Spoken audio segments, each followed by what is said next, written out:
بسم اللہ الرحمن الرحیم۔ السلام علیکم۔ ایک کسان کی سبق آموز کہانی جو اللہ سے شکوہ کرتا ہے لیکن جلد ہی سمجھ جاتا ہے کہ اللہ جو کرتا ہے بہتر کرتا ہے۔ وہ کسان بہت محنتی تھا۔ وہ بڑی محنت سے کھیتوں میں فصلیں اگاتا تھا۔ وہ اپنی فصلوں کی دیکھ بھال بچوں کی طرح کرتا تھا اور اکثر اس کی فصل خراب ہو جاتی تھی۔ کبھی سوکھا پڑ جاتا، کبھی بارش آ جاتی، کبھی تیز طوفان، کبھی آندھی، کبھی سورج کی سخت گرمی سے اس کی فصل خراب ہو جاتی۔ ایک دفعہ کسی وجہ سے اس کی فصل خراب ہو گئی اور وہ کھیت میں بیٹھا اپنی برباد ہوئی فصل کو دیکھ رہا تھا۔ اسی دوران وہ غصے سے آسمان کی طرف دیکھ کر اللہ سے کہتا ہے کہ اے میرے مالک، لوگ تجھے غمخوار مانتے ہیں، ہر چیز کا مالک مانتے ہیں، سب سے بڑا مانتے ہیں، کہتے ہیں کہ آپ سب جانتے ہیں، لیکن مجھے ایسا لگتا ہے کہ آپ کو کچھ بھی نہیں پتہ۔ مجھے یہ لگتا ہے کہ آپ کو تو یہ بھی نہیں پتہ کہ فصل کیسے اگتی ہے۔ اگر آپ یہ جانتے ہوتے تو ہر وقت جو آندھی اور طوفان آتے ہیں وہ کبھی نہیں آتے۔ کیا آپ نہیں جانتے کہ کتنا نقصان اٹھانا پڑتا ہے ہم کسانوں کو؟ اگر میرے اختیار میں ہوتا کہ جیسا میں چاہوں ویسا موسم ہو جائے تو پھر آپ دیکھنا میں فصل کو کتنے اچھے طریقے سے اگاتا ہوں۔ جب آسمان کی طرف دیکھ کر وہ یہ سب باتیں کر رہا تھا تو اوپر سے آواز آتی ہے، میں تجھے یہ اختیار دیتا ہوں، تو جو چاہے کر سکتا ہے، جیسا موسم چاہے اپنی مرضی سے تبدیل کر سکتا ہے۔ کچھ دن گزرنے کے بعد کسان نے پھر سے اپنی کھیت میں چاول کی فصل اگائی۔ اب کسان کے پاس تو اللہ کا دیا ہوا اختیار تھا، وہ جیسا چاہے موسم کر سکتا تھا۔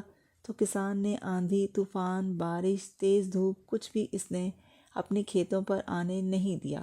کسان نے اپنی فصلوں کو تباہ ہونے سے بچایا اور اس سال اس کسان کے کھیت میں ایسی فصل ہوئی جو پہلے کبھی نہیں ہوئی تھی۔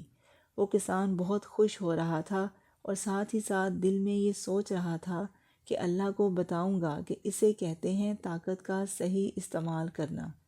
کچھ دن اور گزرنے کے بعد فصل کٹنے کے لیے تیار ہو گئی۔ کسان بڑے فخر کے ساتھ فصل کو کاٹنے لگا، پر جیسے ہی اس کی نظر چاول کی بالیوں پر پڑی تو وہ حیران رہ گیا، کیونکہ ان بالیوں میں چاول کے دانے ہی نہیں تھے، ساری بالیاں اندر سے خالی تھیں۔ اب وہ کسان یہ سب دیکھ کر بڑا پریشان ہو گیا اور پھر سے اللہ کو پکارنے لگا۔ وہ زور زور سے چلاتے ہوئے یہ کہہ رہا تھا کہ شاید تو نے مجھے کوئی سزا دی ہے۔ تبھی اوپر سے آواز آئی کہ میں نے تمہیں کوئی سزا نہیں دی ہے، بلکہ اس کے ذمہ دار تم خود ہو۔ تم نے اپنے پودوں کو حالات سے مقابلہ کرنے کا موقع ہی نہیں دیا، نہ تو تم نے انہیں آندھیوں سے روشناس کرایا اور نہ ہی تیز بارش سے سہنے دیا اور نہ ہی دھوپ میں تپنے دیا۔ ایک بھی مشکل کا سامنا تم نے انہیں نہیں کرنے دیا، اس لیے سارے پودے اندر سے کھوکھلے رہ گئے۔ جب آندھی، طوفان، تیز بارش اور دھوپ پڑتی ہے تبھی یہ پودے مضبوط اور طاقتور ہوتے ہیں، اور اسی طاقت کی وجہ سے وہ حالات کی سختی کا مقابلہ کرنے کے لیے تیار ہوتے ہیں اور ان میں دانہ بننا شروع ہو جاتا ہے۔ اللہ کہتا ہے تو نے انہیں برے وقت سے گزرنے ہی نہیں دیا۔ جہاں ان کا جنم ہوتا ہے ساری بالیاں اس لیے کھوکھلی رہ گئیں کیونکہ تم نے اپنے پودوں کو وہ طاقت نہیں دی جس سے وہ حالات کا مقابلہ کر سکتے۔ اشفاق احمد صاحب کہتے ہیں یہی چیز دوستو ہمارے ساتھ بھی ہوتی ہے۔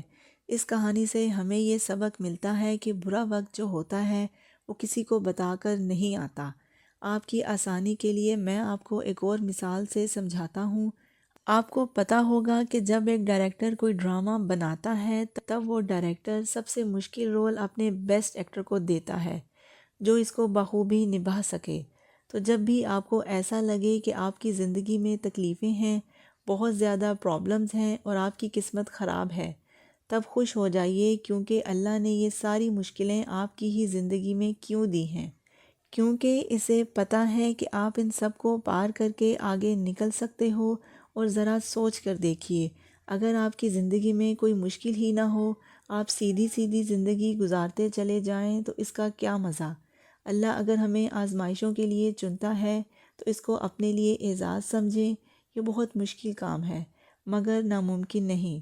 اللہ کی رضا میں راضی ہونا سکون قلب کا باعث بنتا ہے، اور ہم قانون قدرت کو نہیں جان سکتے اللہ کی مصلحت کو نہیں جان سکتے، جس طرح یہ کسان اللہ کے فیصلے کو نہیں سمجھ سکا۔